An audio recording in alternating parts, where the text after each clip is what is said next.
Okay guys, we are here today and we're going to be taking you guys through a GIUL closing presentation. The way that I close a global IUL presentation here, where I'm picking the presentation up is I've already gone through the financial roadmap, so I'm not going to go through that with you here, but I've already covered maybe 10 or 15 minutes with the client on the presentation, the roadmap. I'm going to set that aside and I'm going to go into why I'm recommending the IUL, the three tax boxes. I'm going to briefly take the client back to our first appointment, the data collection appointment, where I went through the three tax boxes. I always have that on the back of my input form so I can remind them of the three tax boxes and where the global IUL, if that's my recommendation, where that's going to fit.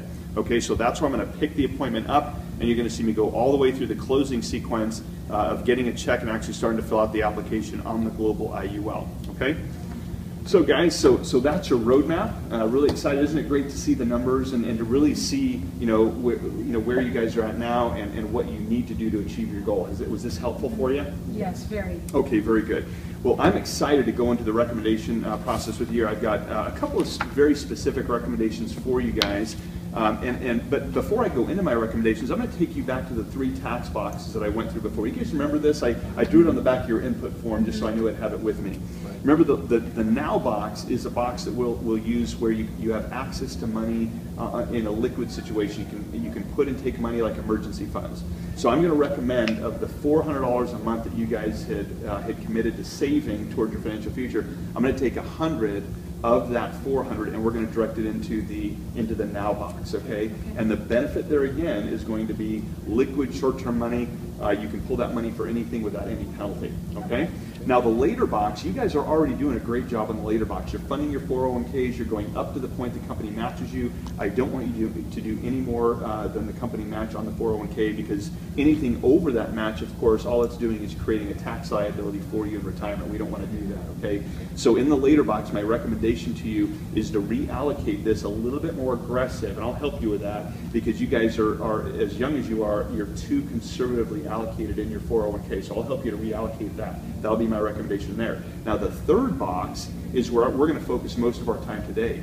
You guys have nothing in the never box. And I know the last time we were here, Rachel, you were extremely intrigued, Q, you as well, on the never box, that you didn't realize that there was a way for you to accumulate money tax-free, right? Remember that? Mm-hmm. And so there's the three specific tools that you could use in the now box. Now the reason I'm going to focus in on the IUL is that right now we've got $300 a month left to work with, and that's really not enough to spread it over too many different products. So I'm going to focus in on the IUL because right now you guys are not properly protected on your income. Okay, so again, the main thing I'm going to focus on is the IUL. Now I know I drew this goofy picture about how the IUL worked last time. I was keeping it conceptual. I'm going to recommend a specific IUL to you, but instead of my picture, I'm going to actually go through the product brochure with you guys so you'll know exactly what I talked about last time really is true about the product, okay? So the first thing we talked about over here was the fact that your money grows with some tax benefits. You remember that tax-free growth and distribution? I'm going to show you right here on the first page that you've got the death benefit, of course, is tax-free. You can see right here that the earnings on your money, okay, so as the indexes grow, the earnings on your money are also growing in a tax-deferred situation, meaning you're not taxed. And then the best part about it is that through the loan and the withdrawal provision, money comes out completely tax-free. Okay, so that's the one thing I want to show you. The other thing I referenced over here was the index. And I know I used just the S&P 500 index as the example index, but I want to show you guys in here that actually in your account, in this particular account, you're actually allocated over 3 different indexes in a global sense. Okay, so we're not just using the US economy, we're using a global market to grow your money. The first index in here is the S&P 500, so we're using the US economy. We also have the Eurostoxx 50, which is of course Europe. This is 50 of Europe's leading large cap companies, also as a part of your account. And then lastly, we have the Hang Seng Index, which is the Chinese or the market in Hong Kong. Okay, so this is where your money grows. The other thing I want to remind you of is the floor and the cap. Okay, so I know Rachel, you had a big fear of losing money in the market. Your 401k in 2008, you said you lost money. So you'll remember that one of the other reason I recommended this account is that it has a 1% floor. So if these indexes are negative, then you're going to have a floor of 1% that you'll never go below. Okay, is that a good assurance for you? Yes, so I'll never lose money. You'll never lose money because you have the Okay. 1% floor. Okay. Now, anytime you have that floor, you do have a cap. The cap here is 13.25, but again, it's a double-digit cap, and this account has hit its cap many, many times. Okay, so are you guys with me? Do you guys understand why I'm right? Okay, great. So let me take you through some numbers here and show you really what this thing's going to do for you. Okay. The first thing I want to point out here is I've got Quentin as the primary, because Quentin, you're the primary breadwinner in the family. So I've got you up here, male, age 32, and then we've got $400,000 worth of protection on your income. Okay. Now, do you remember where I got that number from? Why did I choose 400,000? Do you remember? I don't. Well, in the financial strategy, if you remember, as we're reviewing your income protection need, 400,000 was what the plan pointed out that you needed to protect your income. Does that make sense? Yes. Okay, great. So 400,000 is the protection. Now, I've started you guys off here. The first year, this $3,600 a year is $300 a month. Okay, so you're going to be saving $300 a month into your account every month, and then you can see your income protection or your death benefit is over here. Okay, so in this column, you'll notice that money is starting to accumulate. Okay, money is accumulating based on the performance of the underlying indexes. Okay, so that's what this column is talking about here. Now let's fast forward. You guys have a child that's going to be going to college here in about 11. Well, actually, let me back up to the death benefit. You'll notice here in the early years, you don't have very much money accumulated in the death benefit or in the accumulated value. Okay, but you'll notice that the death benefit is always there. Okay, so Rachel, that's really for you. If anything were to happen to Q's income, regardless of how well the market has performed, your death benefit is always there. Okay. The other thing we talked about was having access to your money, having liquidity on your money. Okay, and so your child is going to go to college in about 11 years, and you'll notice here you've got about $34,000 that you'll be able to pull from. And Q, you're only 42 years old in 11 years, okay? Now let me ask you something. Being that you're 32 now, at age 42, would you be able to pull money from your company's 401k to help Johnny go to college? No, not with the education you taught me. No, I can't. Right, you wouldn't be able to access that money until you're 59 and a half, but obviously your son is going to be ready to go to college in about 11 years, so you would have access to $34,000 to help him go to college, okay? Right. So as we get down towards retirement here, well, you notice that we funded money into this account up until age 65. Now what's age 65? What's the significance for you guys for age 65? Retirement. That's your retirement goal, right? So you'll notice that no more money goes into your account after age 65, okay?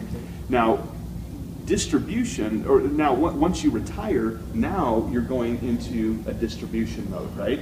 You're going to be taking money out of your account to now live on. In the early years, it was there to protect your income. In the later years, if you haven't died, right, which we, knock on wood, we hope we don't die soon, right. But in the later years, assuming you made it to retirement, now you're going to be distributing income to yourselves in retirement, okay? Now you'll notice here, the first column, or the first way we're going to get money out is what we call a withdrawal.